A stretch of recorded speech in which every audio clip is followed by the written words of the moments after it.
PACE was founded back in 1969. We met with other volunteers and looked at the needs for people coming out of prison at the time. We have 3 sections of services. We have residential services. That's primarily for people under the supervision of the probation service coming either directly from prison or from the community who need supported accommodation. Our training services then incorporates a social enterprise module, and our newest services, which run separately to the other 2, are our prevention services for people with convictions for harmful sexual behaviour. Our newest programme has been operating as a pilot for the past 2 years, and we're now being extended into a 3rd year, and that's based on circles of support and accountability. And all of these programmes are about preventing further offending.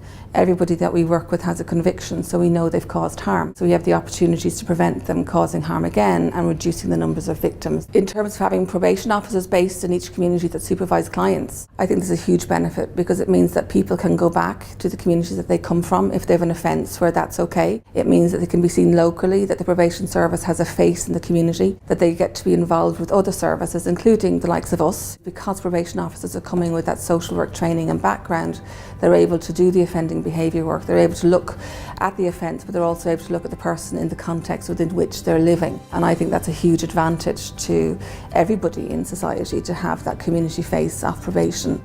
Well, JARC is a kind of an acronym which is the Joint Agency Response to Crime, which is quite a mouthful, but it's really about different people working together to deal with offenders.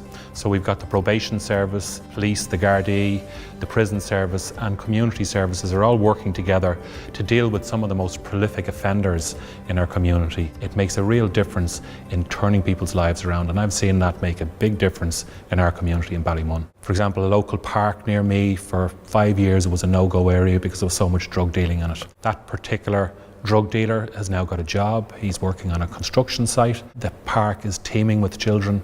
That's a big difference. What we're dealing with is the most prolific offenders within the community, the people who are making lives a misery for people. If you focus on a small number of them and really put effort into helping them to turn their lives around, then everybody benefits. The community benefits, they benefit. Ballyrunners has been a fantastic programme that's aimed at young offenders or people who are at risk of offending. The Ballyrunners is a joint programme between the Ballymun Job Centre and the probation service, so they work hand in hand. Get them out of the chaos that they're in, because a lot of them are kind of caught in a rut. They want to find some way out, and this programme, the Ballyrunners programme, is a great way of getting them forward.